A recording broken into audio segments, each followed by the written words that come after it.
Bonjour à tous, bienvenue sur French School TV. Alors comment faire pour améliorer nos compétences en compréhension orale en français? La première chose à faire, c'est d'évaluer notre niveau. De cette manière, on va pouvoir travailler sur des documents qui sont adaptés à notre niveau, que ce soit la durée du document, la complexité de la thématique ou encore la vitesse de l'audio que nous devons écouter. Et afin de réaliser cela, vous avez un test de niveau de compréhension orale complet sur notre chaîne YouTube. Je vous mets le lien dans la description de cette vidéo. Vous pouvez également cliquer ici en haut à droite pour accéder directement au test après avoir visionné cette leçon. Deuxièmement, quand on connaît finalement notre niveau en français pour la compréhension orale, il va ensuite falloir trouver et chercher des documents qui sont adaptés à notre niveau dans l'objectif de progresser. Les deux sites web que l'on utilise le plus à French School TV, que ce soit pour créer du contenu gratuit sur les réseaux sociaux ou du contenu spécifique pour nos élèves, ce sont les deux sites suivants. Le français facile avec RFI. Je vous mets le lien dans la description de la vidéo.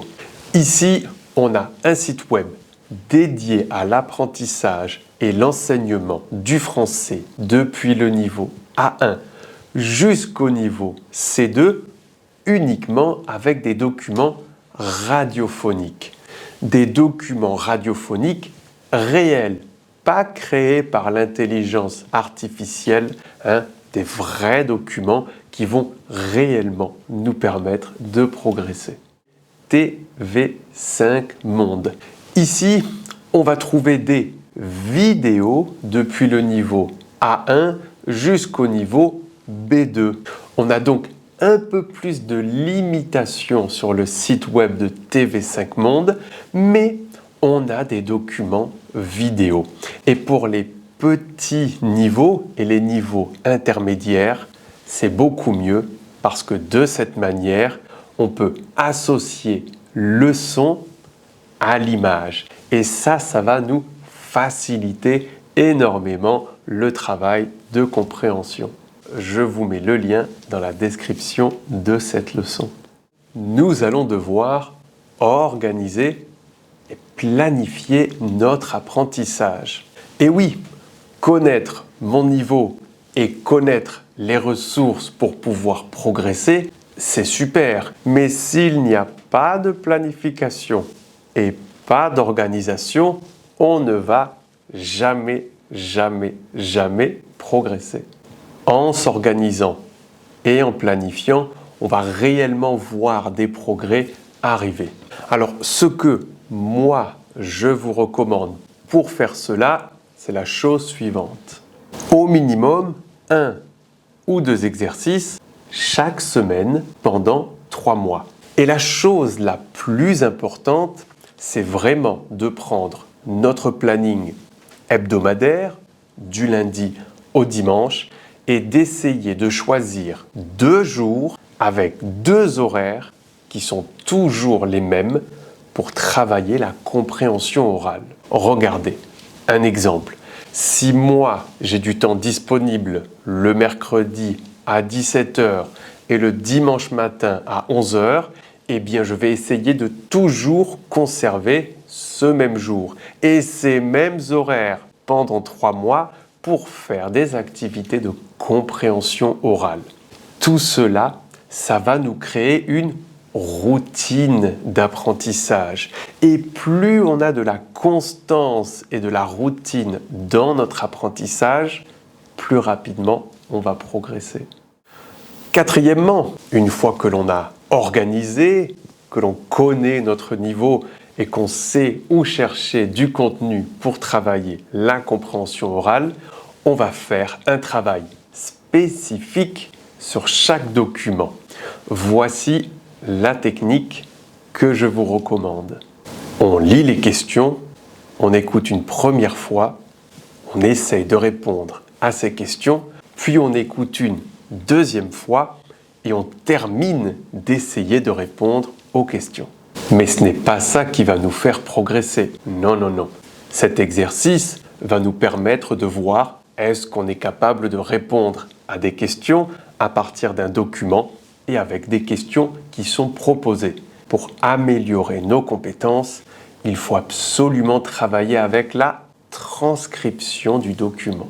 Et voilà comment faire. Une fois que vous avez terminé l'exercice avec les questions et les deux écoutes, vous prenez la transcription et vous la lisez. Sans le document audio, uniquement lire la transcription.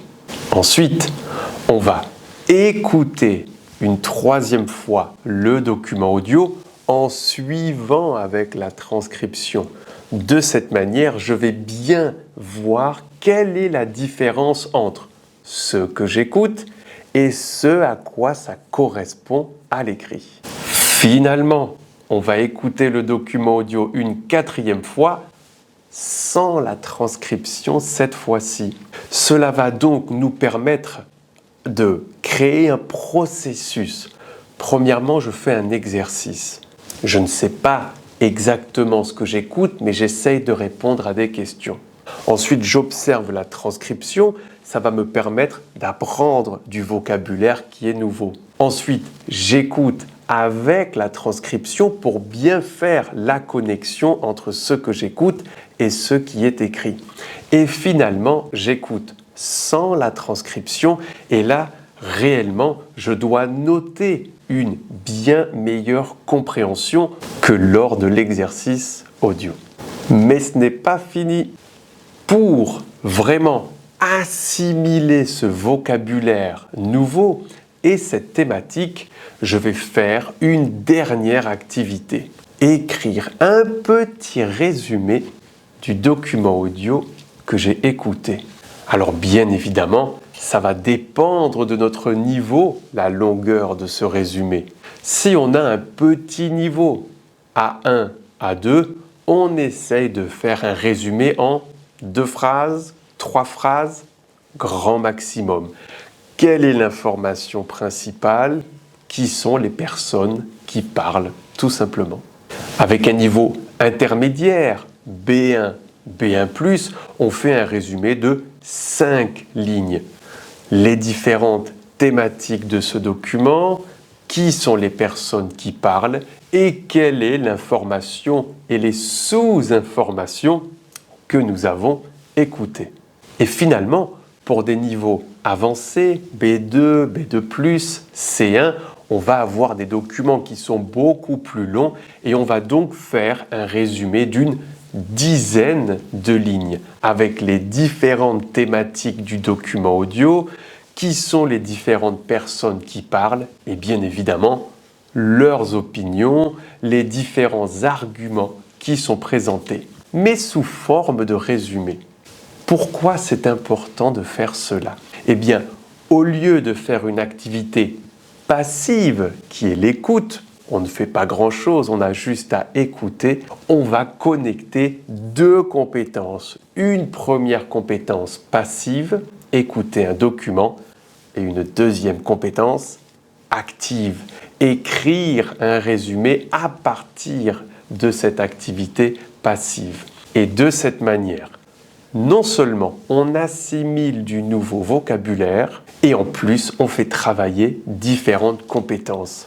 Je peux vous garantir à 100% que vous allez améliorer vos compétences avec cette activité. Bien évidemment, c'est plus facile à dire que à faire. Alors pour vous motiver, pour vous aider à mettre en place cette organisation et ce processus d'apprentissage, vous pouvez trouver dans la description de cette vidéo un lien pour télécharger une petite fiche PDF. Sur cette fiche, vous trouverez un document audio de niveau B1, des questions pour travailler sur ce document audio et une production écrite qui est un résumé en quelques lignes de ce document audio. À vous de faire l'exercice, à vous de faire le résumé et vous pouvez ensuite comparer ce résumé avec le nôtre. Avant de nous quitter, on vous rappelle que vous pouvez devenir membre actif ou exclusif de French School TV pour participer à des ateliers en direct avec moi. Pour cela, c'est très simple, il suffit de cliquer ici en haut à droite ou sur le petit icône qui va apparaître ici avec d'autres propositions de vidéos pour améliorer vos compétences. Salut, salut!